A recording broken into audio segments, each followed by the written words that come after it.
Robbo. It's the most talked about TV show that's not on TV. And I think you guys are amazing. With raw, honest opinions. This was not a mistake. This was a lie. Exclusive stories. Some industry insiders have been talking about this. Is that a Ben Robbo exclusive? And plenty of famous faces. I'm not wasting these gold moments on 60 Minutes. The Ben Robbo Show is the new way to stream your news. This is the stuff that headlines are made of. Live every Monday to Thursday at 1 p.m. Australian Eastern Standard Time on Ticker TV or Facebook and Twitter at BRR Show. Watch live or on demand. Ben Robbo. Streaming across the globe, Ben Norris, Rob McKnight, and David Robinson. Ben Robbo. News, entertainment. It's the Ben Robbo Show. Ben Robbo Show. Welcome to the Ben Robbo Show. Here's Rob McKnight. Hello there and welcome to a big Wednesday episode of the Ben Robbo Show. It is fabulous to have your company. David Robinson and Ben Norris are with us. Hello boys. Robbo, how are you feeling this fine Wednesday? Oh, I'm feeling so good. I'm very excited. We've got a special guest today. Wow. I mean, I'm beside myself. And also, for fans of the show who always hear that stupid bird every day, that bird's gone to a better place. What? I don't know how it happened. I just woke up and it had an arrow through it. I'm joking. And Robbo really found the bow right beside his bed. It was right there. Who put that there? Matt and Andy will be so pleased. So there's listeners that write to me about this bird. So shout out to Matt and Andy who are like, what is going on with that bird? You know the funny story, Robbo, I'd never told you this, but for the first week, they thought that bird was at their house. And so they kept... Sorry, boys. Sorry, guys. Yeah. No, it's... And I just want to quickly say... Yeah. Sorry, I just wanted to quickly shout out to Cameron, whose partner Will was in hospital, and they were just getting a really good outcome from that because they were waiting to see whether or not his operation that there was cancer and there's not. So he's recovering, and Cameron's looking after Will, and our thoughts are with you. Absolutely, and that's great news. It's great news that there's a positive at the end of that. But today's a special day. Excuse me. Today's a special day because we have listened to your feedback and we are doing a full day of hot button issues. We know we get some great guests on this show, but you guys seem to love our hot button issues, so we're going to do 2 parts. We'll still have our entertainment reports, but it works out because Bruno's away at the moment. He'll be back as soon as he can be, but with no Bruno, we decided not to book a feature guest and try this as an experiment to see how you feel about it. I suggested so many guests, by the way, just so people don't think that this is because we couldn't get anyone. I was writing them to Rob and Robbo yesterday. I was like, Pauline Hanson, and I got total nothing. And I was getting all these great guests, and Rob, you know, you were true to your word. You said we're going to do double the topics. And no guests. Yeah. Yeah, we could have been offered Oprah, and I would have said no. We're doing 2 lots of hot top. Okay, I might have changed the stance for Oprah, but look, we do have one guest today because it's Wednesday, and we always have a special guest panelist. Today, I'm thrilled to welcome her back. She was our US correspondent for our election coverage, and we are thrilled to have her here again. Sarah Monahan, welcome to the Ben Robbo Show. Woo! Hi.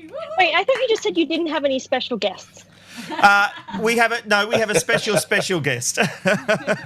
I just thought maybe I was a guest and not special. Oh, no, you are very special. Sarah is also part of the TV Black Box podcast each week. As a former child star, she brings unique insight into the television world. But really, when you helped us out with our US election coverage, I saw a whole new side to you. Political reporting is absolutely what you should be doing, Sarah Monahan. You have such great insight. That's why I'm thrilled to have you here for our hot button issues today. Well, it's just because I give no craps about what anybody else thinks about it. So. That's why we love you. And I can vouch for that. I've had personal experience. All right, look, let's get into our hot button issues because we begin in the US where Sarah is with one of the President Trump's closest allies admitting there was no major fraud in the recent presidential election. During an interview with the Associated Press, US Attorney General William Barr said the Justice Department has found no evidence of voter fraud is significant enough to reverse Democrat Joe Biden's defeat of President Donald Trump. The statement is said to have rocked the White House as Donald Trump and his team continue to peddle misinformation about the election result. Now the president's personal lawyer, Rudy Giuliani, has fired back, accusing the Justice Department of not interviewing witnesses of vote tampering, audited any voting machines, or investigated substantial irregularities. The admission from Barr has led to conservative commentators turning on the Trump appointee. To date, we have not seen fraud on a scale, he said, that could have affected a different outcome in the election. For the Attorney General of the United States to make that statement, he is either a liar or a fool or both. He may be perhaps compromised. He may be simply unprincipled, or he may be personally distraught or ill. But in no way can he honestly stand up before the American people and say that the FBI has, with any integrity or intensity, investigated voter fraud in this country and then say it did not amount to anything. Isn't this interesting, Sarah? The moment anyone moves away from the accepted narrative from Trump, they're almost seen as a traitor. I mean, they've turned on Barr big time. They have, but at the same time, I find it fascinating that in the previous election, there was like thousands of claims of voter fraud and that there was collusion and there was like other people helping. And this year, there's zero help whatsoever from other foreign entities or any kind of fraud or anything. So I think it also depends on who won and who didn't win, and is that whether true, it went or their this way year they or were not. more looking out for it because Trump made this a big issue before the election? And could it be that everyone was doubling down to make sure the process was right because they were in fear of him using it? I think this year was also hugely different because you had so much mail-in voting, which we've never had this amount of mail-in votes before. I think this whole election was unprecedented. It was completely different.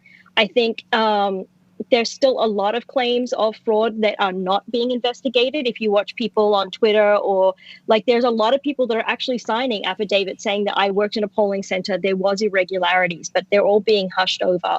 And I'm a conspiracy theorist, but at the same time, I truly believe that a lot of people did just vote Trump out because the Republicans have still won so many seats. And I'll admit, I voted for Trump the first time, and I did not vote for him this time. I didn't vote for Biden either, but I did not vote for Trump.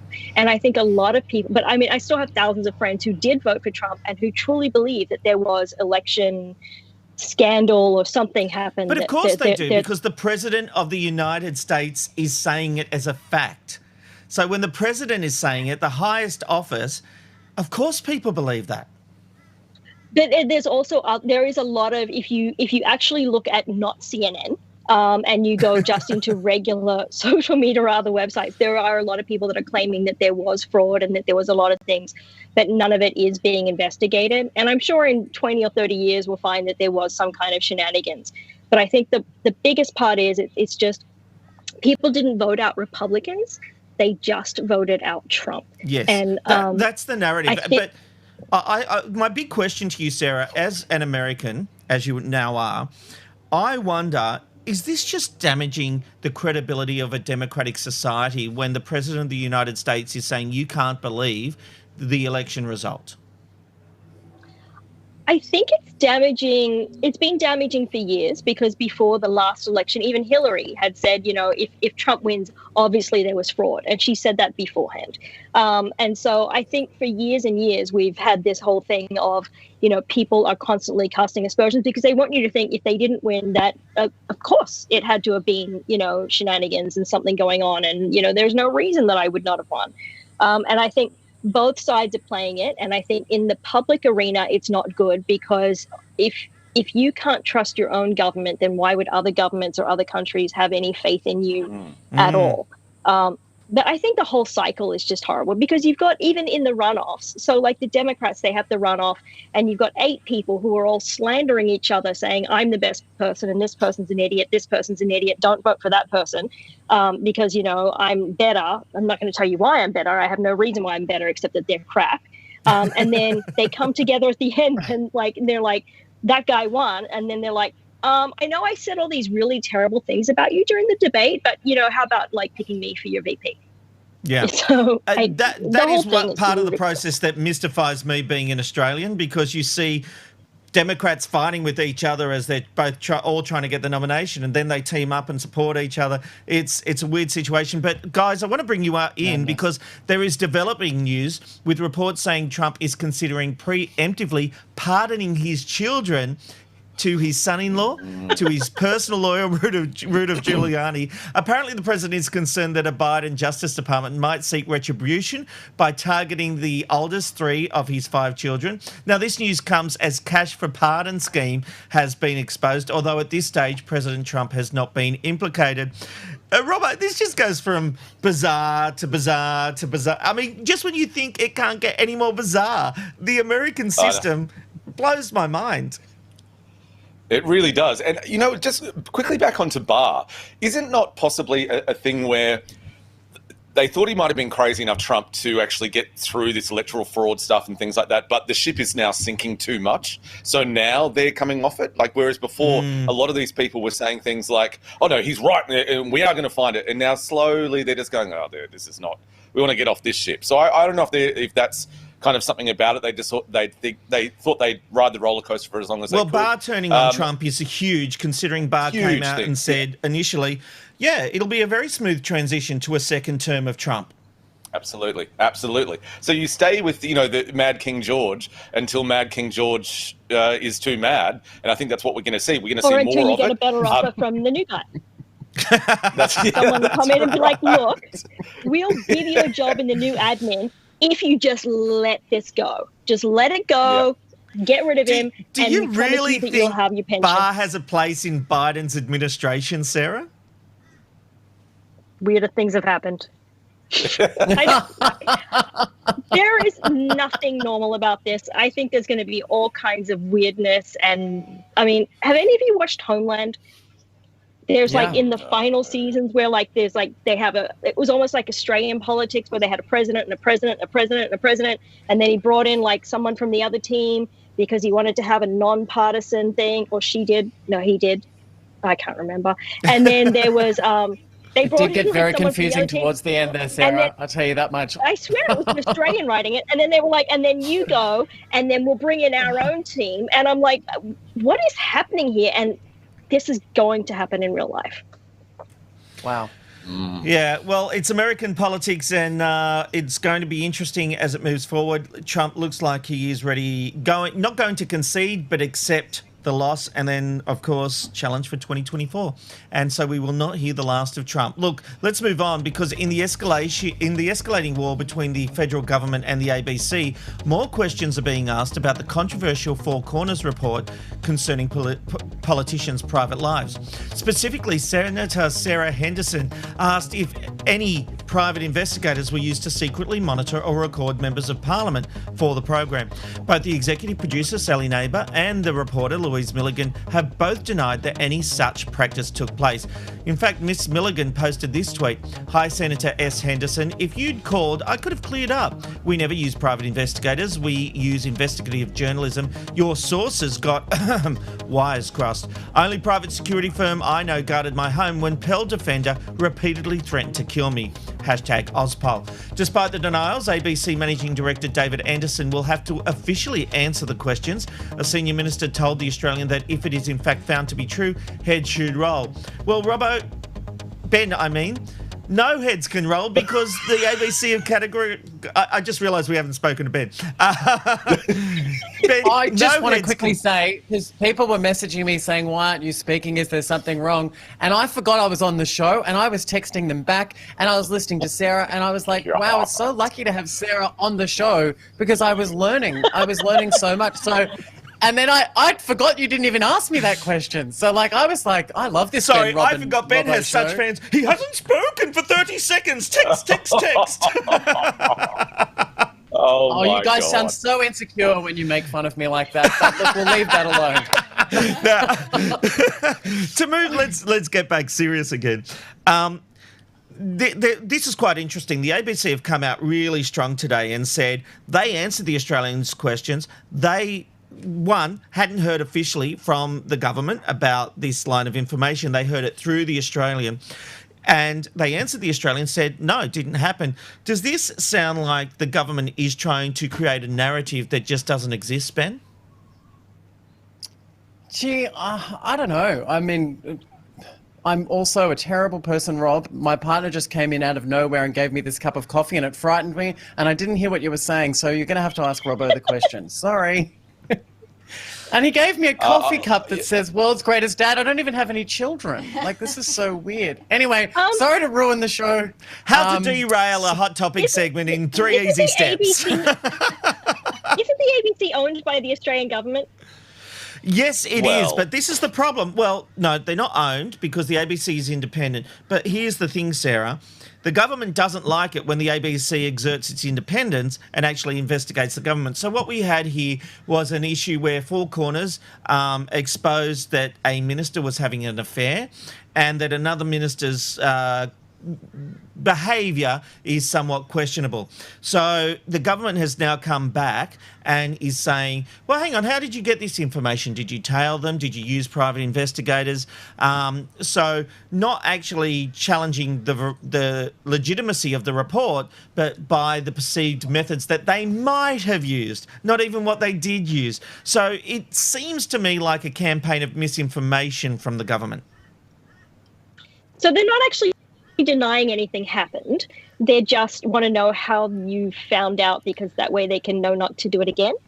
Or, yeah, and this is the crazy thing because commercial public affairs programs like A Current Affair and Today Tonight back in the day, they've all used private investigators. Even if the ABC did use private investigators, what's the issue here? Yes, they're investigating ministers, federal ministers, but are they exempt from being investigated? I don't know. I don't know what the issue would be, Robbo, if the ABC did hire private investigators.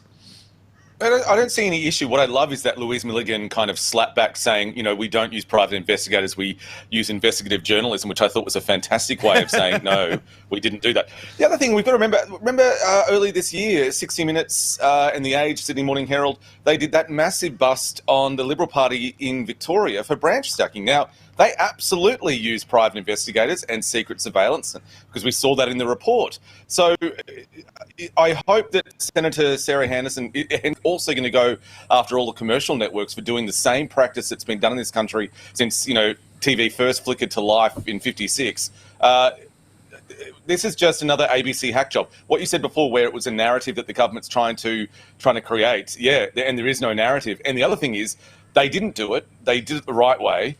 Or an alternative way, and there's nothing to see here. I kind of like what Sarah said. Is this just a way of going, okay, so how did they do it so we don't get caught up again? But here's the thing. The story has now gotten a second lease of life, Sarah, and it's now being reported on other websites that are now, like SMH and The Age are running the story about how the original reporting of the ABC's tactics was wrong. So it's given a whole new life and put this narrative in the spotlight again. It's the Barbara Streisand effect. Yeah. What is that? I think that. What is the Barbara Streisand effect? I want to know that as She had her house well. blurred out on Google Maps, and nobody knew where she lived until she had a hissy fit that her house was on Google Maps, and she made them blur it out. Now everyone knows where she lives. You just look for the big blur. No, but, That's fantastic. How big is her like house? it's like Area 51 or any government installation when they blur it out, and now you know it's a secret military installation because it's being blurred out. I mean, it's just, that's fantastic. But Sorry. Knowing the Australian government and their love of suppression orders, I bet very quickly they'll slap some new law on about how you can't use private investigators to follow members of parliament, and that way it'll nip it in the bud and stop these people Which from being they able didn't to look at anyway. their private life.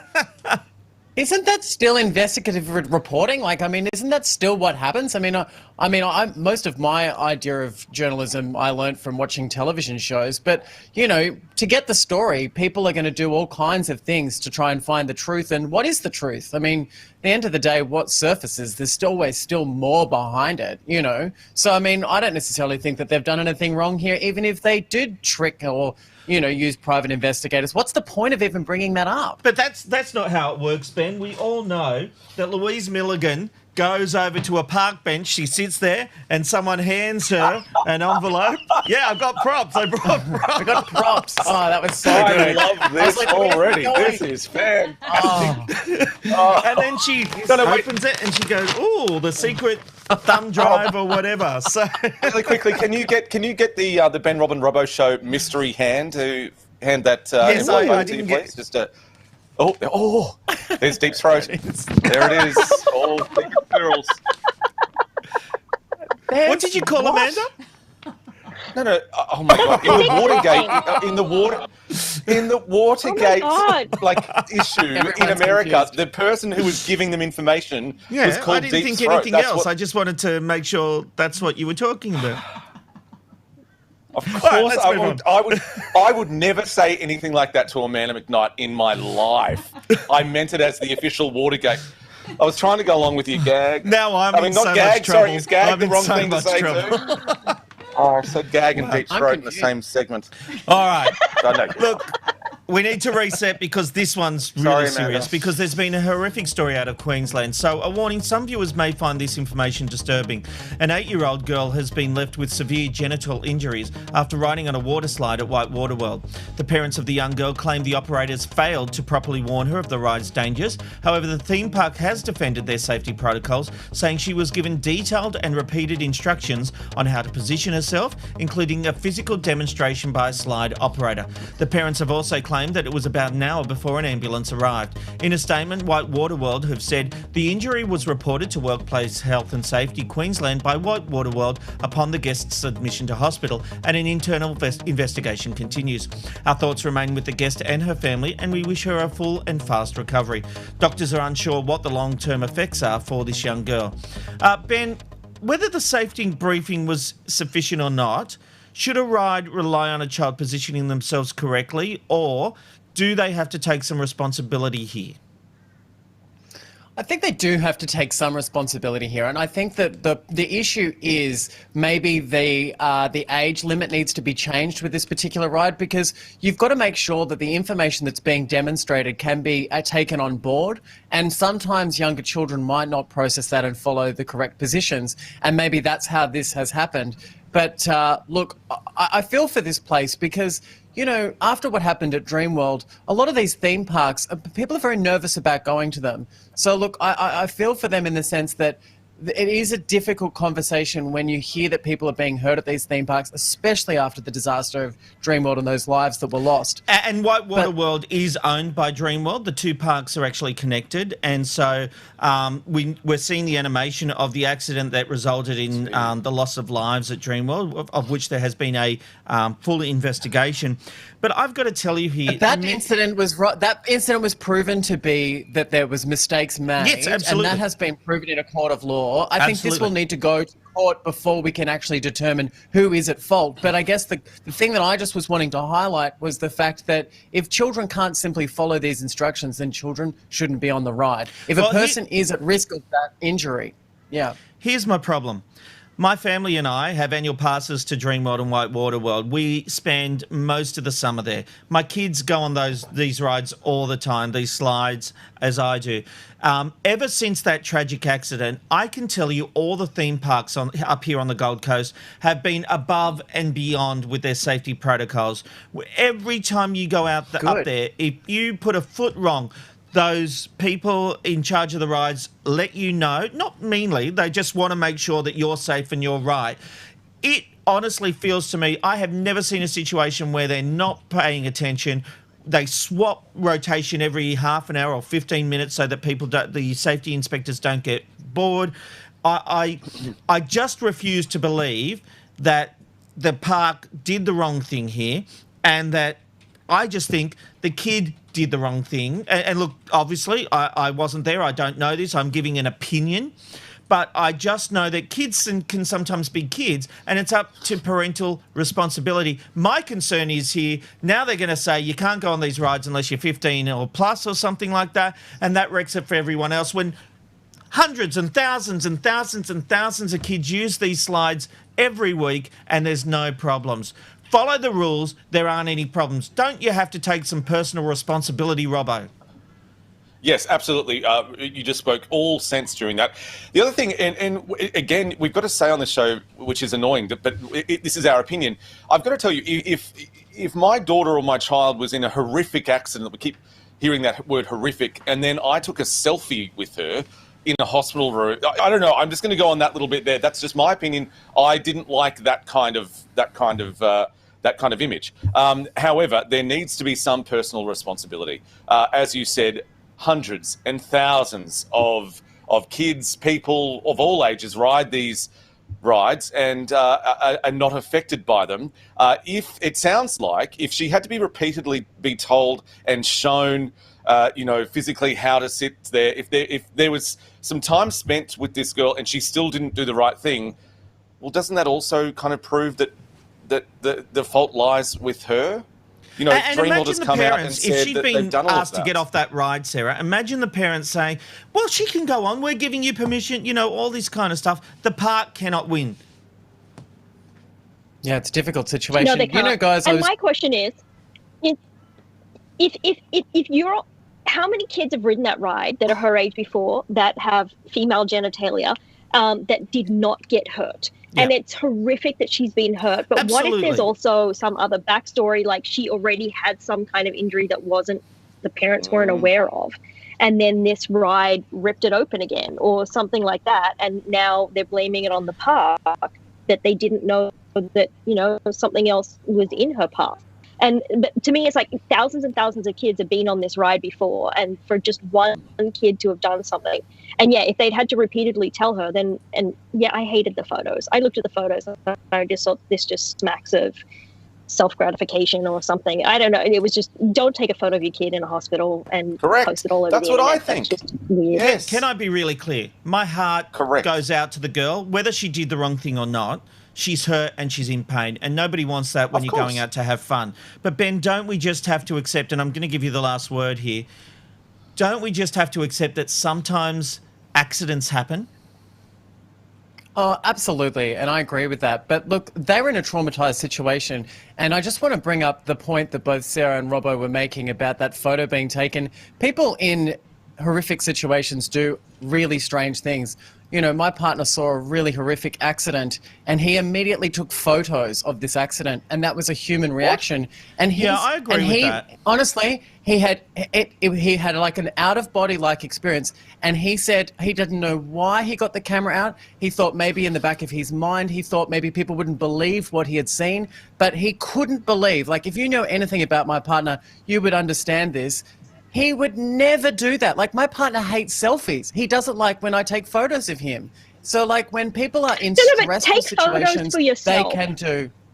Yeah. Yes. Take the photo for yourself. Take it for insurance purposes. Take it as a record. But don't put it on social media. Correct. And even though the kid's face is blurred out, the mother's face is not. So in 10 years, everyone's going to know this little girl is the one that was on the ride, because if they ever see the mother, they're like, oh, well, you're the one. And like everyone, like, what's the point of blurring up the kid's face if the mum's face is in there and they're like, this is the mother? Didn't think about it like that, Sarah. Well, that think about it like could be the papers point. that made that editorial decision for whatever reasons. But look, personally, I'm not going to jump on the bandwagon of having a go at the mum for taking a photo. She's trying to raise awareness. Maybe that was her way of doing it. I don't know. But look, let's move on, because a 4-hour crime spree in September last year all came to an end when the car thief became bogged in dense bushland and had to call police for help using one of the victim's stolen phones. The thief had stolen multiple cars, entered homes, threatened victims with a knife, all in the hours leading up to this moment. In court proceedings this week, where police revealed they were able to locate him using the phone call, he's since been sentenced to 5 years and 4 months in jail. Ben, is there a bigger slice of humble pie? Yeah, and he ate it. You got to love That's this outrageous. story, don't you? Where did you find this? karma. Where do you find Total these karma. stories? That's what I always want to know. Sorry. Herald Sun? Yeah. The I newspaper? think it was, wasn't it the like Herald a Sun, normal, Amanda? yeah, the Herald Sun, a newspaper. Yeah. Put the headline up. I want to show Ben something. Just to point this out. See in the top right-hand corner? Yeah. That tells you where we got the story from. So every day, How every many topic. episodes of this show that I've been a part of? Amanda was asking me yesterday. She said, "Ben, where did you get this story from? I need to credit it." And I was like, "What do you mean credit it? As in like in post-production? Is it in the credits? Is there credits on this show?" Stories from like, Twitter and personal messages. He doesn't read the newspaper. You are having a very blonde day today. I'm sorry if that's offensive to blondes. I don't know how else to say it, but you know, Oh, like it's a funny joke. Blondes It's a are funny funny, it's joke. fine. And I appreciate Don't I think of apologise. Jackie And I- McDonald. Folks are down where I come from.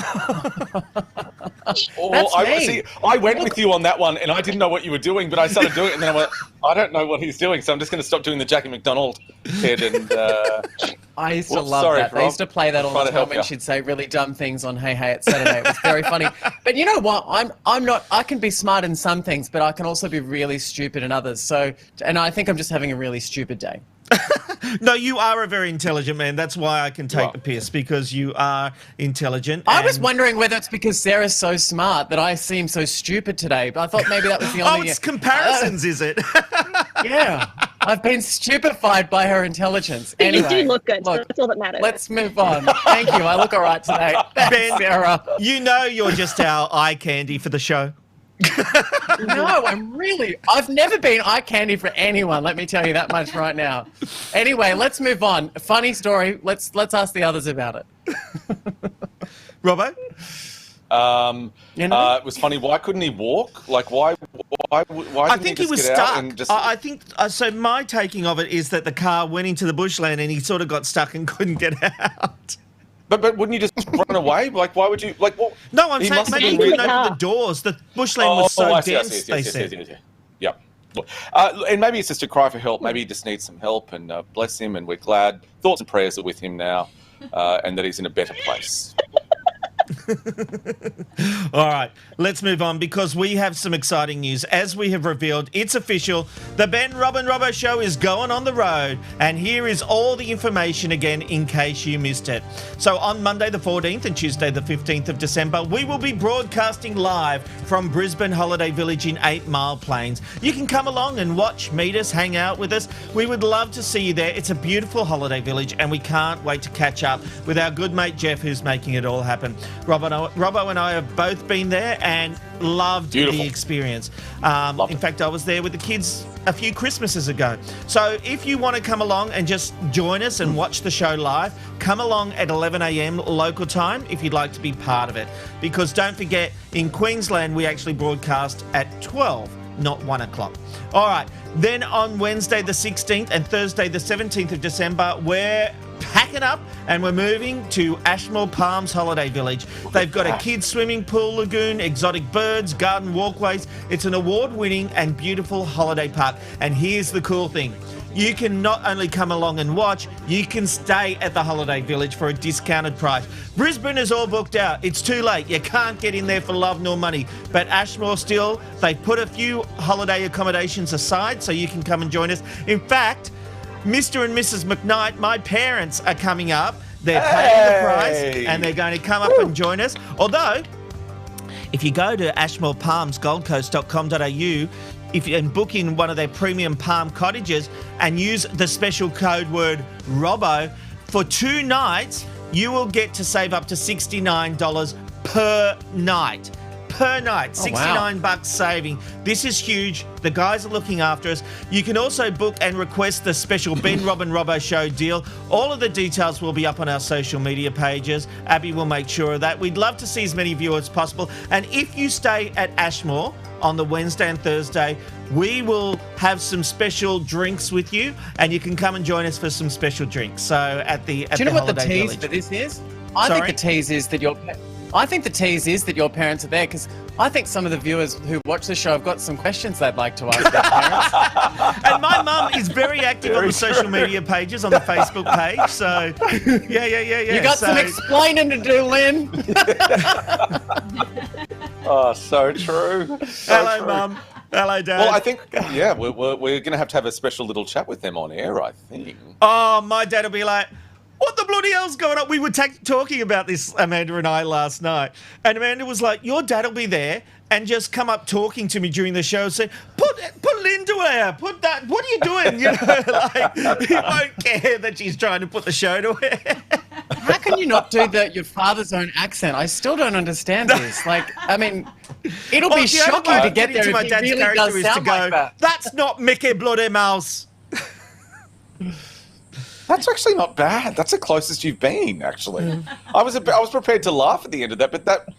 I mean, I don't know what country it is, but it's certainly around the UK kind He's of from area. Germany. He's from Germany. No, he's good Liverpudlian, gag. but I can't do it. You know. All right. It's actually time to move on and to find out what happened on this day in history with Robbo. Thank you very much, Robert. Today is December 2, so let's find out what's happened throughout history on this wonderful day. And first of all, it was on this day in 1988 when the Files from Police Squad made the jump to the big screen. Naked Gun is often considered to be one of the best film spoof series of all time. It starred Leslie Nielsen and Priscilla Presley, and there were 2 more sequels in the franchise. On December 1901, a man by the name of King C. Gillette released the first ever safety razor, revolutionising men's daily chores forever. Although judging by that, I don't know that I would use it, but of course, Gillette is the best a man can get. And finally, in 1964, we farewelled some very famous tonsils. Ringo Starr arrived to a roaring reception at a hospital in London. A reporter told him there are lots of girls who would like to keep his tonsils. About when the girls wanted them. A few of them want them, but they're not going to get them. Horrible looking things. Have you seen them? No, never. Very dodgy, you know. Have we? Yes, very nice. Let's have another look. Another look? Yeah. Open wide this time. Fans were kept up to date throughout the day with surgeons announcing the operation was a complete success for the 24-year-old Beatle. Back to you, Rob.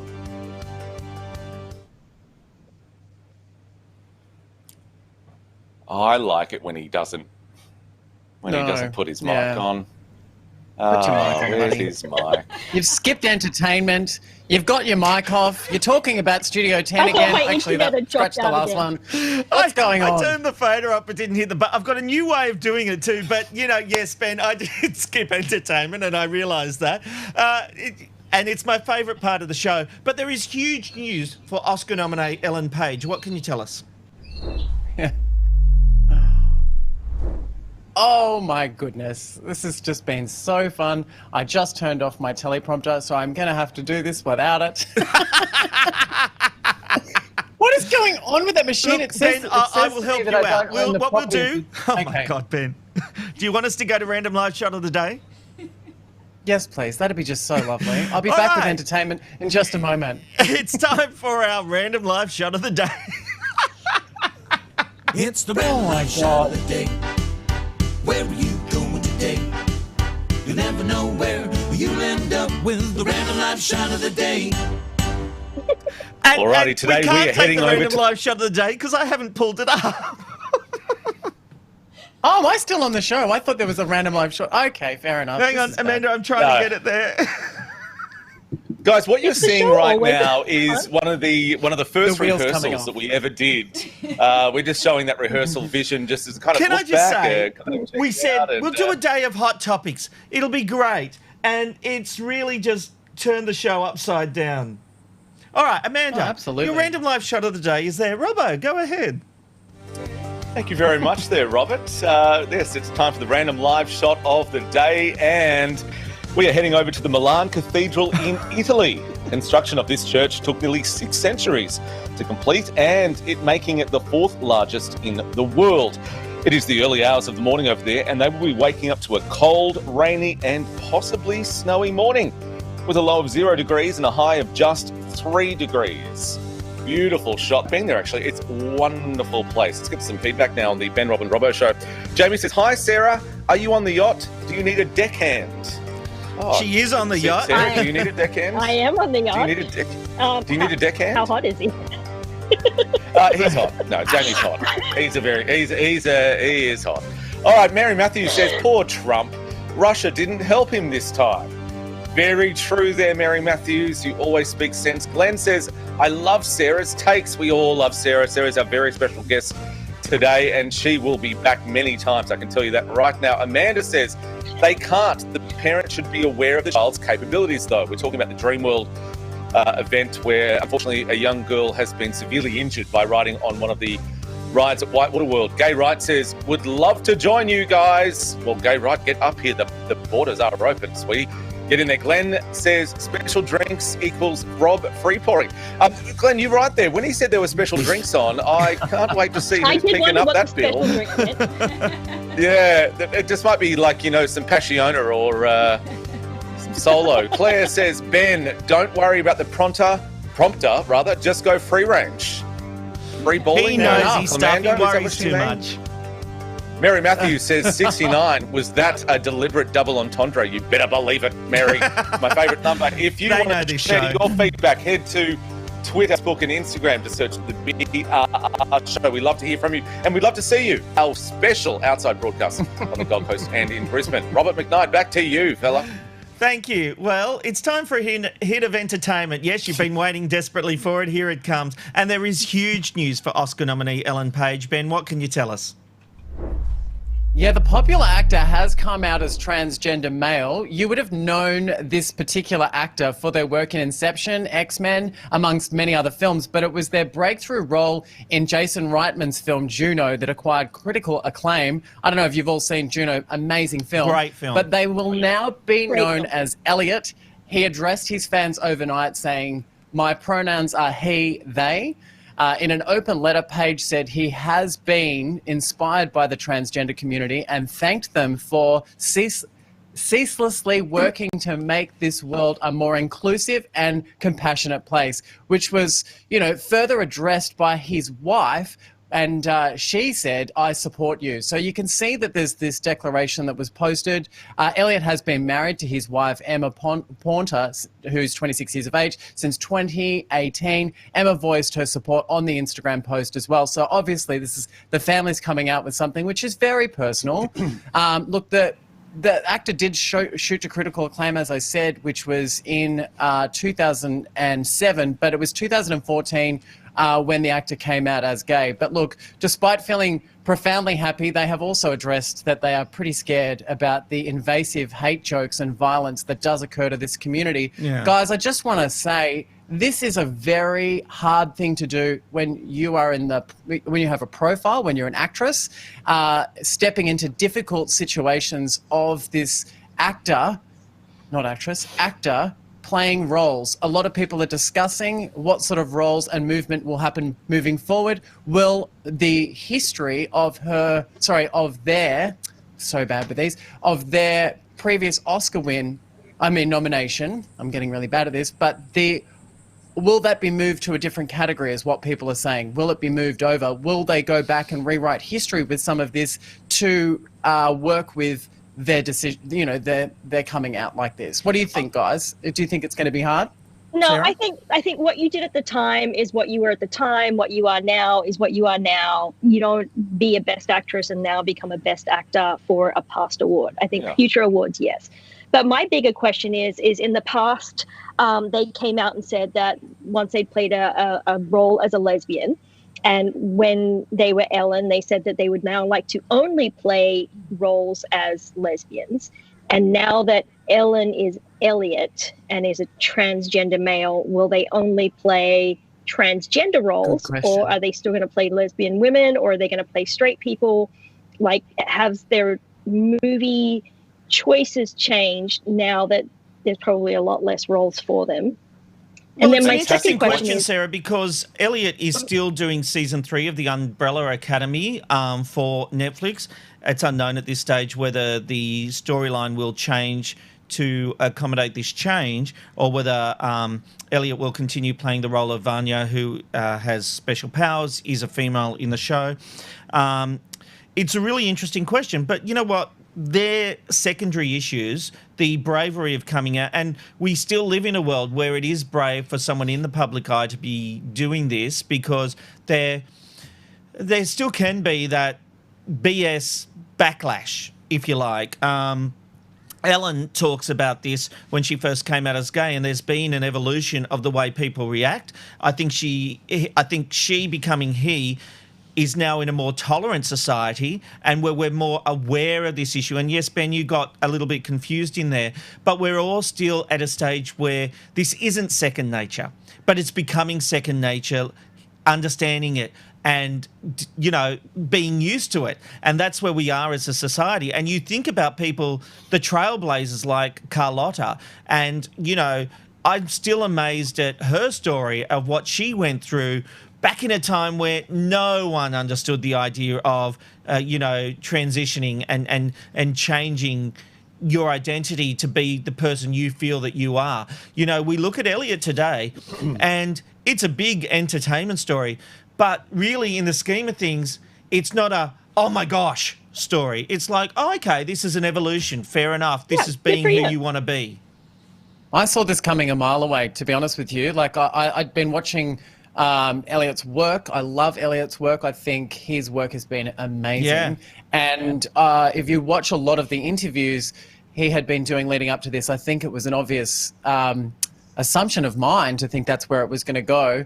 I think that also the amount of LGBTI fans that he has, I think, are going to support him. And I think this is just going to be a really interesting story to watch. Do you know what we have to do? We have to think inside our minds all the time. It's not hard, but we have to think inside our minds. If we get it wrong, you can apologize, you can correct yourself, and eventually it'll become easier, I think. Yeah, and look, I want to say that I don't think it's only the gay and transgender community that supports this. I think it's becoming mainstream. Mainstream people are understanding it. We're having these discussions more and more.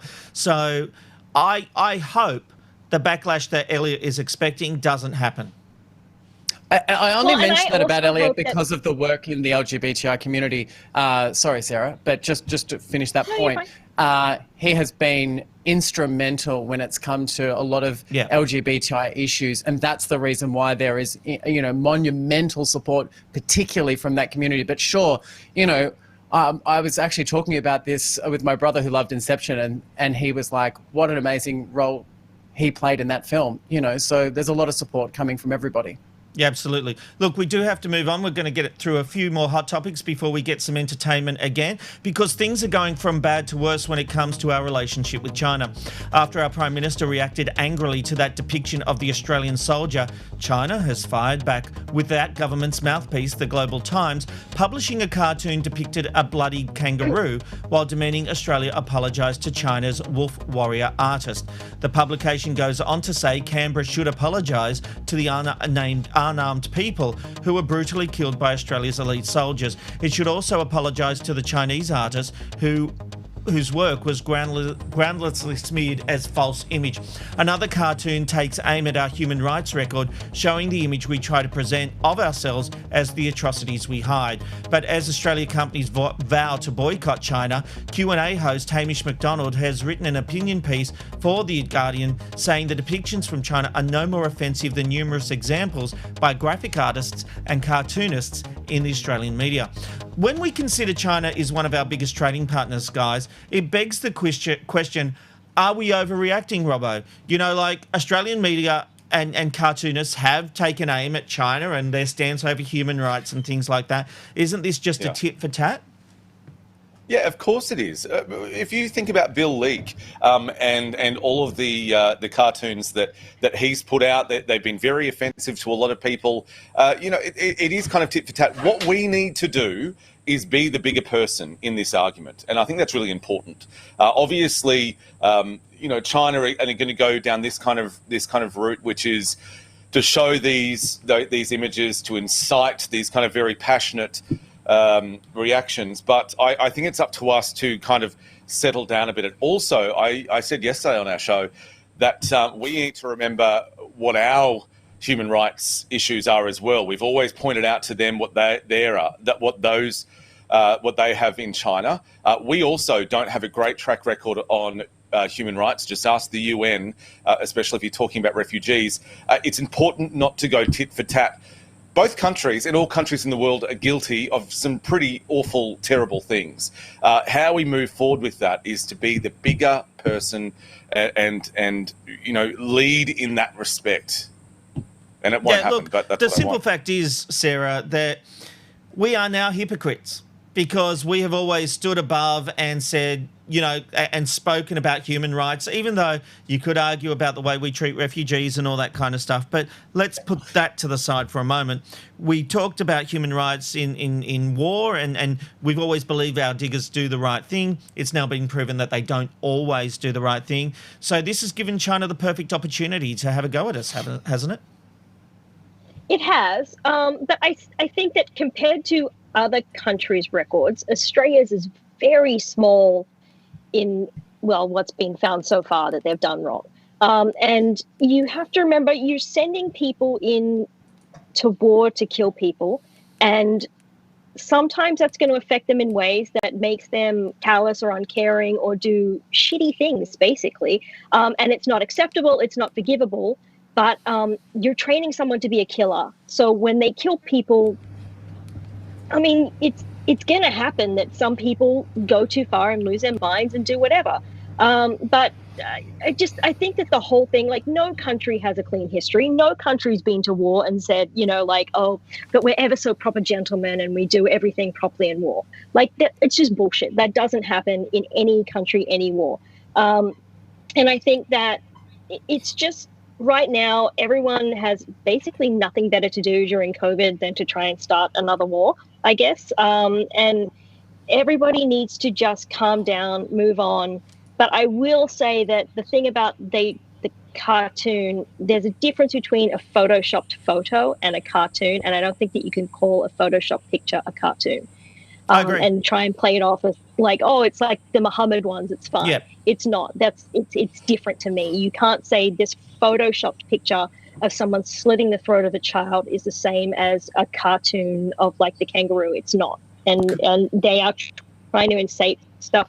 And if there's still Australian troops in Afghanistan right now, they are basically calling for all of those people to be murdered because they're inciting hatred in Afghanistan of all Australian troops, whether they were good or bad. And you may have 300 troops and there was 8 bad people. And now every one of them is going to suffer for those 8 people because you shouldn't do it during wartime, things like this. You should address it, do it quietly. And then once you've pulled your troops out and extracted them, then you can address it publicly. But it's terrible, terrible operational security to do this kind of thing while you still have boots on the ground. Yep, absolutely. All right, thank you, Sarah. It's time for another hit of entertainment. There is a lot of pressure on reality TV stars once the show is over, but one former TV star is calling out a mainstream media for unwanted attention, Ben. This sounds kind of funny, but a former Big Brother housemate that doesn't like attention? I'd like to see that. It reminds me of those old ads in the 90s, which I've got now. Do you remember these, Rob? Mate, I'm a chippy, so I'm back on the tools. Obviously, with Victoria, we've been... No, I don't think we have it, Ben. I put it in there. It's actually quite funny. Do you remember those ads where they'd be like... I'd like to see that. AFL? Yeah, I sort of put that in there. But look, I would just say that... moving on, so Channel 7's 2020 series of Big Brother 2020 as runner-up Daniel Gorringe has publicly slammed the Daily Mail Australia after it ran a negative article about him for seemingly no reason. This was the article published of the reality TV star and ex-footballer. The sad reality of starring on Big Brother, Daniel Gorringe reveals he's now working as a chippy after struggling to find fame on the show. Look, it's pretty hectic, and he responded to the article with this. So this was his tweet back to them. He said, I've spoken openly about my struggles with mental health so I can help change the stigma, especially with men, that it's not a weakness. I still have and suffer from anxiety daily, and articles like this just amaze me that no one is held responsible. Be better, Daily Mail. So this story from Gorringe, who had recently been on the Babble podcast, where he said he was expecting showbiz opportunities after Big Brother, but revealed what he is now doing for cash. We've got that part of the Babble podcast. Check this out.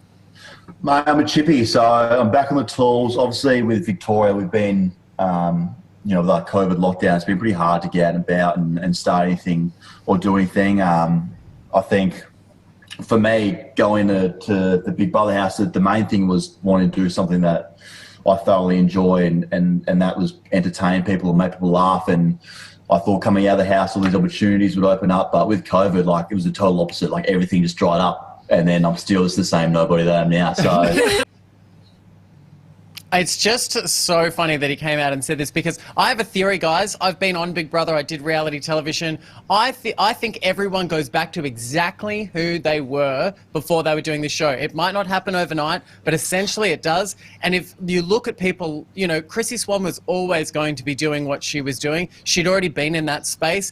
Fitzy as well. I think Fitzy's radio career would have kicked off, actually, even if he hadn't done Big Brother. And even talking about myself, I'd been working in entertainment space and being an attention seeker, before I was on Big Brother. And that's exactly what I'm doing now. I'm still working in this kind of space, and I'm still an attention seeker.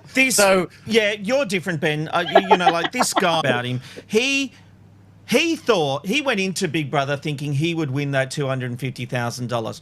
He treated people like crap in that house, like he was king of the castle. He was arrogant. He was the only one who refused to come on this show and do an interview post his eviction. He is arrogance personified, and he's been hit by a hard thud to earth when he didn't become this media star when he came out of the house. I don't have a lot of sympathy for him. Yeah, but look, I think that that's a little bit unfair. I mean, I've spoken to every single one of those housemates who all said that they thoroughly enjoyed spending time with him on that show and said that he was hilarious and he was lots of fun. Yeah, they captured some moments of him being a bit of a tosspot, but at the end of the day, we're all a bit of a tosspot in our lives. And if you're only going to capture the tosspot moments, then we're all going to look pretty badly. I genuinely think he's quite funny. I follow him across all social media, and I think the rest of the country supports this, because if you looked at the amount of comments that said it's okay, that you're a chippy, there's nothing wrong with that. When you come off reality television, nobody cares about that. But the success that you will find off any reality show is finding happiness again within yourself, and that is a real struggle for a lot of these people who've been on telly.